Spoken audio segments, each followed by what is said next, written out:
The security agencies should be concerned about threats from northern Nigeria. I repeat, the security agencies should be concerned about threats from northern Nigeria. Let me read this post from Presto. I think this is a northerner. It says, what are you expecting if we enter Sabongeri and start killing your people now? I'm sure that the Sabongeri population is 4 times of Edo State. Okay, wait. We are coming. And there are so many other posts that is indicative of the North may retaliate over the killing of these 16 Northerners, Hausas in Edo State. More than half of the governors in northern Nigeria have condemned the attack. Let me read the one of Abba Kabir Yusuf, Kano State Governor. He says, Kano State condemns Edo brutal killings and demands swift justice. The Kano State government expresses its deepest sympathy for the families and friends of the victims involved in the tragic incident in Uromi, Edo State. The brutal killing, which claimed the lives of at least 16 individuals, is a heinous act that must be met with an unwavering response from our security and judicial institution. Now, this is from the Kano State governor. We have that of other governors that I'm not going to read at this point in time. But the president has said that the security agencies should weigh in and make sure. Let me read it out.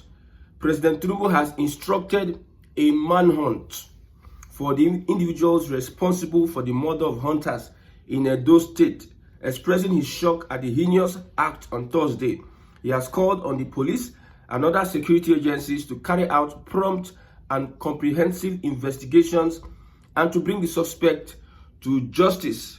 This is from the special advisor to the president on information and strategy, Bayo Onanuga. Now, if the northern governors have been responding to killings in southern Nigeria the way they respond, or if the northern governors have been responding, calling for justice to killing of southerners in northern Nigeria and in southern Nigeria, I think will have been on one page. You understand? Now, if you call for justice for a particular people and you don't call for justice for others, that is what we call it hypocrisy. We know the our killings in Ondo State. We know the kidnap of Afenifere youth leader. We know the killings, unwanted killings going on a weekly in Enugu State and parts of southern Nigeria. These governors have not one day come out to say that justice must be served and justice must be done. They must fish out the killings. Fulanis have been accused many times. Killer headsmen have been accused many times. But we have not seen the magnitude of response from these governors. We have not seen the magnitude of response from these governors. And now we are hearing somebody is coming out to say he's threatening that if we go to Sabongeri, what will happen? Nothing is going to happen. I know this is a political play. You know, the North had been divided for a very long time. Middle Belt, Hausas, and what have you. But now these governors, these Fulani governors, remember, there is no Hausa governor in northern Nigeria, just Fulani governors. A young man came out on TikTok and said that when the Fulani governors want votes, they come to the Hausa people.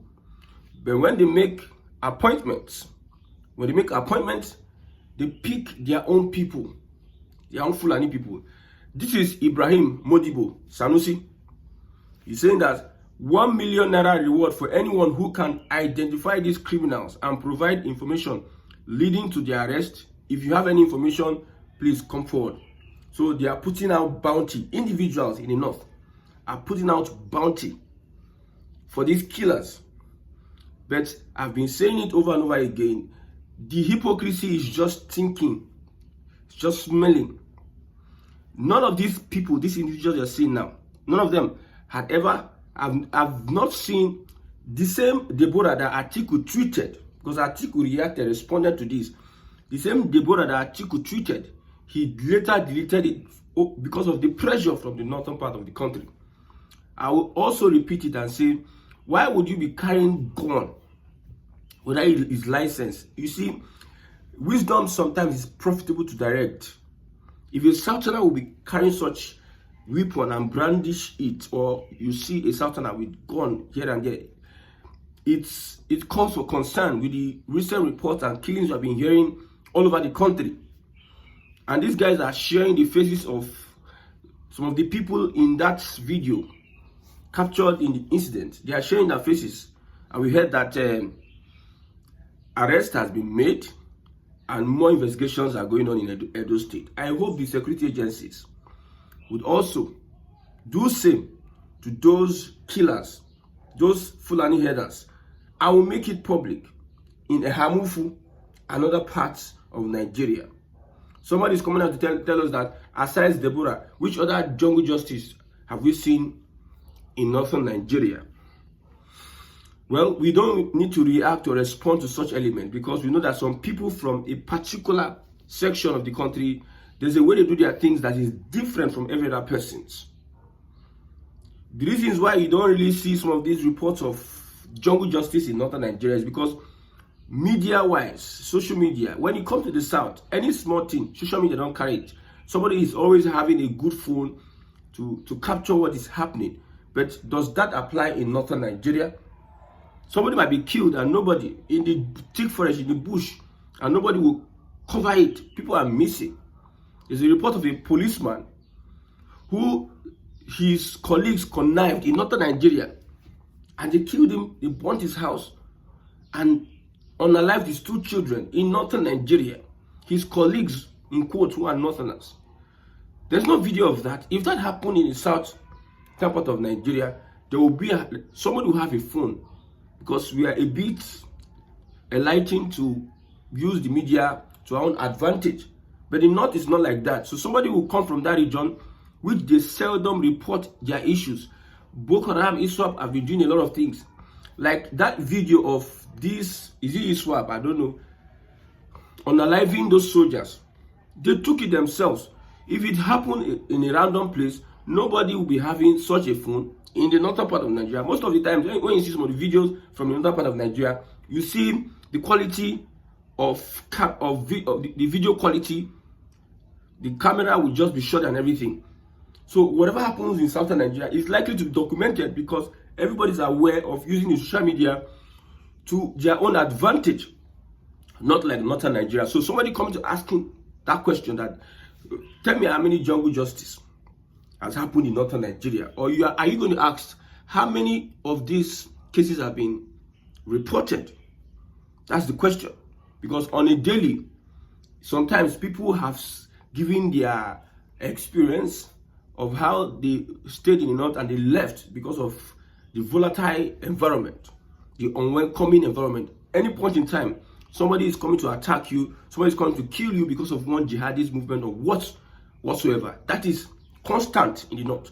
But in southern Nigeria, there's relative security. And who are those that are causing insecurity? They are the people from the north. The Fulani, they come to the north and they perpetrate all sort of insecurity with their way of life. Some of these northerners come and they live different from every other person in southern Nigeria. Most of them don't rent houses. Some of them sleep on the streets. Some of them, you see them, they park themselves in one abandoned building. They just live differently from every other person in that society. And whenever anything happens, you see some people will just cause mayhem and they will be involved. You enter a bike with an aboki man, maybe he has taken something, he drives anyhow, and you caution the man, he might turn to fight.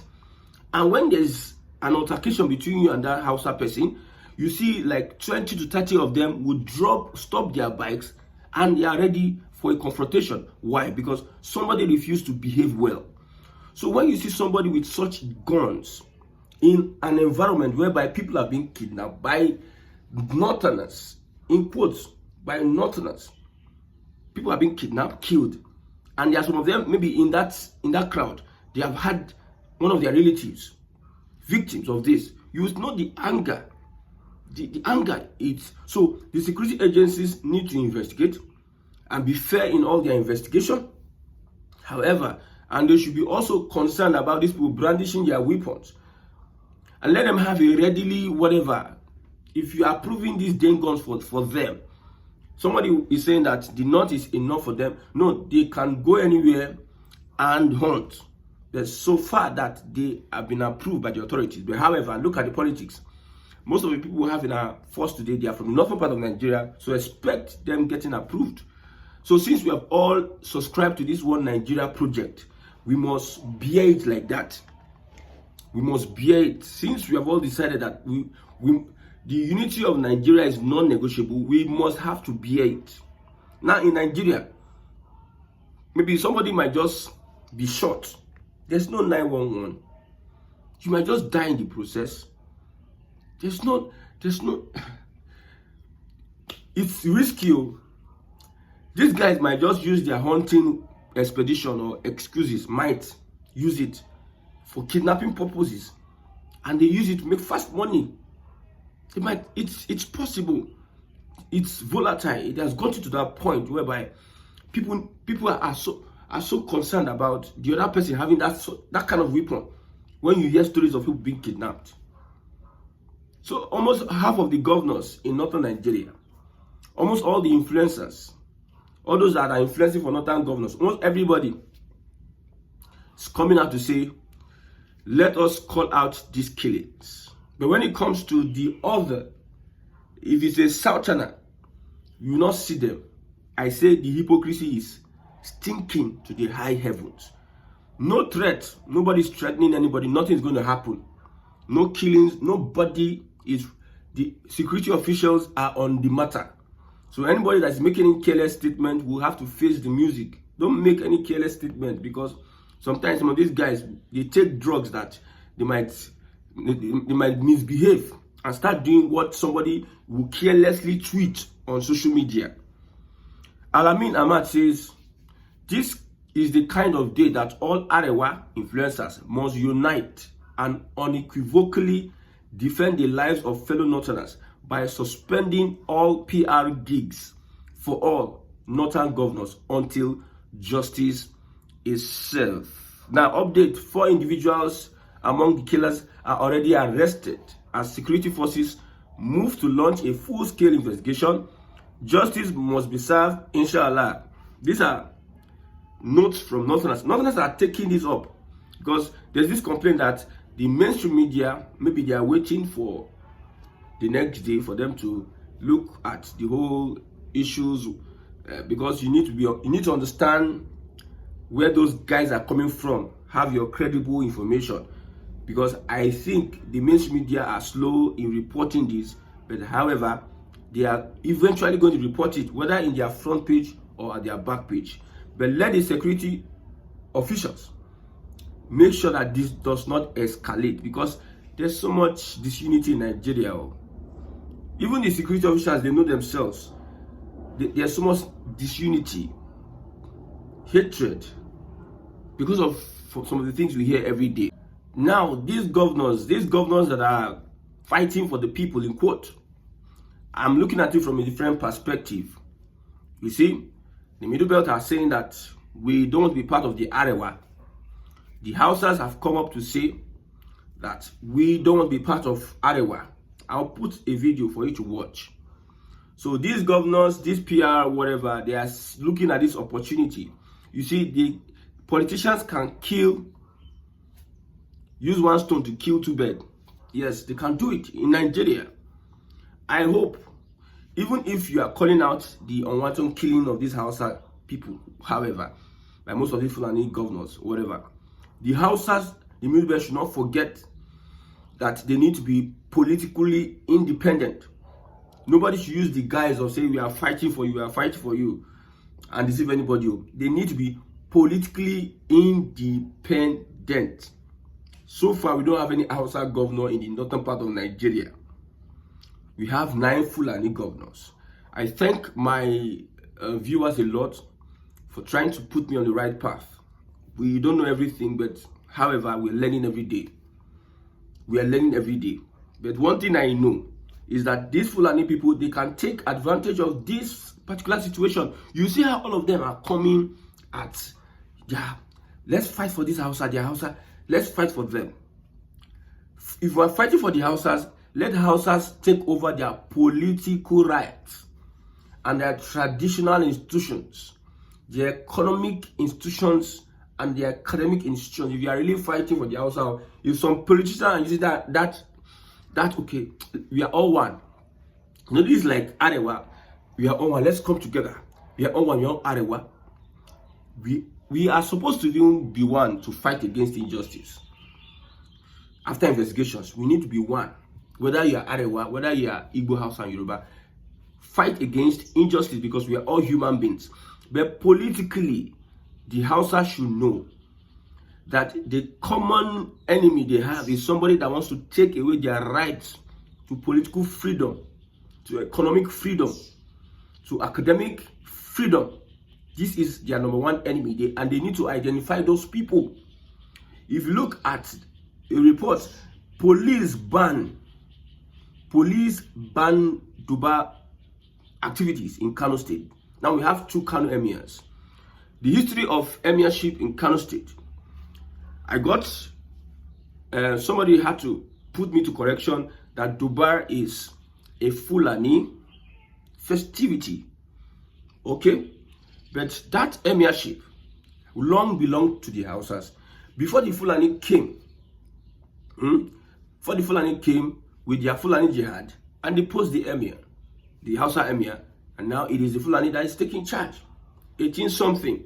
See that long time ago. So if anybody is fighting for the Hausa people from northern Nigeria under the guise of using it for politics, the Fulani should also understand that the Hausas are much more in number. They control the KKK states when it comes to votes. When I mean KKK states, Hausa own Kano, Hausa own Katsina, and Hausa own Kaduna. They are the majority in these areas. And anybody who is a Fulani is a visitor to these areas. So if you are fighting for justice for the killings of the 16, also fight for justice of their independence. I heard somebody is angry. Somebody is angry that Tinubu appointed a Southern Kaduna man as chief of defense staff. I heard a Fulani person is angry that Hausas are being elevated under Tinubu's government. The Middle Belt, I think they are giving a sense of belonging at the federal level under this Tinubu government. Not central. I heard that the next, it's not confirmed yet. I heard that the next person that is going to come as annex chairman will be a Yoruba Northern Yoruba. How do they put it? Yoruba Northern. From Kwara. The person that might succeed Mele Kyari also, NNPC, will be a Yoruba Northern. So that politics Tinubu is playing is giving relevance to these major tribes that have been suppressed by the caliphate, the Fulani caliphate that is controlling northern Nigeria. A big one. And we thank God that at this point in time, people have realized who their real enemies are. Some people say Igbos are their real enemies in the southern part of Nigeria. I'm telling my Igbo brothers, see, your spirit, soul, and body should not dwell in where your ancestors are not. Your spirit, soul, and body, your soul should dwell from whence you came from. You are from the southeast. Because some people just carry it for head. When I hear some news, I get, look at what Benjamin Kalu is saying. Look at what. These people don't represent the people. So they will use them, they will use their examples and generalize for all Igbo people. They don't represent the people. They just do their own because it benefits them and their. This is a class thing. The Igbo political class. They just want to be. What are their efforts in solidifying our history, Igbo history, archaeology in Igbo land, the Igbo language, telling Igbo stories through cinemas, through films, through drama, through books? What have they, as Igbo people? You see them just wear all those clothes and they're just there. You want to use so whatever it is, we need to understand that the problem we have basically, generally, It's that Fulani jihadist mentality that may destroy Nigeria ever soon. I've not confirmed this report. That's why I'm reluctant in doing the report. We heard that the FCT minister is in France. Whether it's, I'm not sure. The FCT minister, let me read it.